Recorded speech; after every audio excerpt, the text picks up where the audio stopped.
Hello and welcome back to this edition of Bayou Time. Again, your host Keith Whiteside, licensed clinical social worker with Charitable and Home Care. Very glad you're joining us. However you may be joining us, we appreciate it very, very much. And I'm always glad to bring to you some of these events that are so very important to those people who have given the ultimate sacrifice for our country. As we welcome in Mr. John Prejean, the Commandant, Houma Terrebonne Marine Corps League 475. Thank you so much for being here. Thanks for the invitation. We really appreciate it. Absolutely. Sitting next to him, Mr. Murdoch Gilmore, 3rd District Commander for the VFW. Thanks again for joining us. Thank you, sir. All right. So this second annual POW MIA National Recognition Day, let's just talk a little bit about it. It's the second annual. Last year was the very first one. Tell us why it's so important that we figured this out today. Last year, some of the parish people noticed that the POW flag was missing from the court square since Hurricane Ida. That's right. So they contacted the Marine Corps League and said, hey, can we do a small ceremony and rededicate the POW flag? And we did it kind of as a flag ceremony. We changed the American flag. We added the POW flag.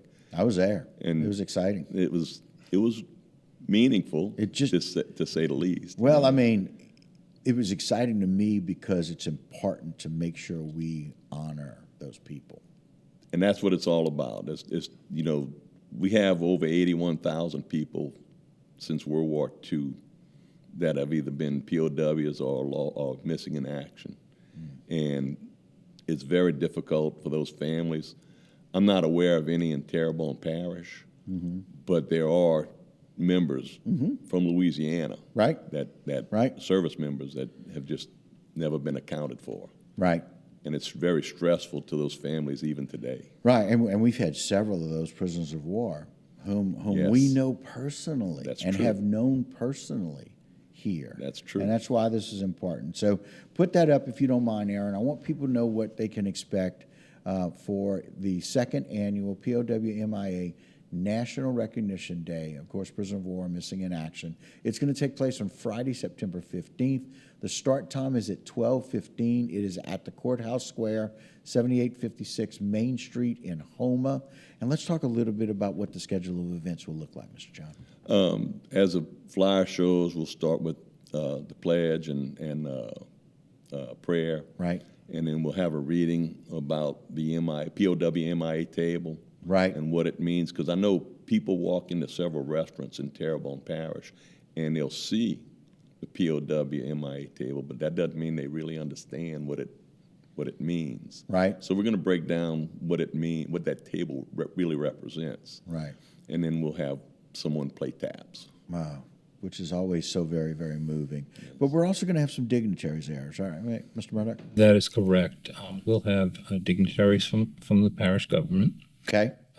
We are currently expecting from the American Legion, the state commander and their representatives from American Legion National are expected to go ahead and come down. Wow.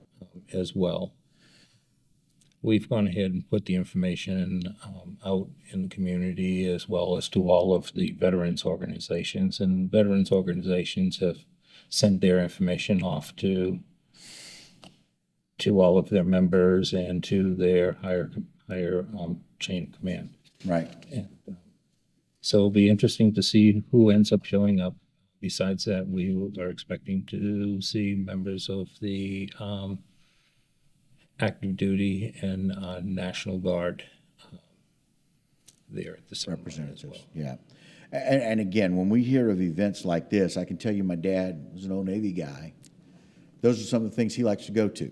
Yes. And so it's really nice to be able to see that those invitations have gone out. And we've got some people with state and national recognition kind of coming down at this little ceremony, if you will, at the courthouse in downtown Houma. But it's about why that's so very important. Yes. You think about people as lost or missing or being held as POWs. I can tell you that the latest MIA that was recovered was on August the 10th, which was last month of this year. Really? That's the latest what that was recovered. I think it was a World War II veteran, if I'm not mistaken. And I can tell you that in this year, 2023, they've recovered over 35 MIAs. So it's an ongoing program. There's a lot of pressure Right. to get it done, and they never stop. And Well- we live by no man left behind. Right, and that's the theory. Listen, I've got a family member. My uncle was a World War I MIA, still. And it's just one of those things where every time our family kind of hears of somebody in that area, we think, oh, hey, that might be Uncle Earl. Yeah, It's just one of those things. And so I can tell you how important that is to lots of people, even to my own personal family. And so that's just one of those things. It's why it's so very important. And they don't consider someone found until family's notified. Oh, wow. Wow, I love that, till there's that closure, right, for them. And so many people need that. And so on behalf of all of us who did not serve, thank you. And for the fact that y'all are honoring this second annual POW. Aaron, put that back up. I just want people to be able to realize that as we close out. The second annual POW MIA National Recognition Day. It's going to take place Friday, September 15th.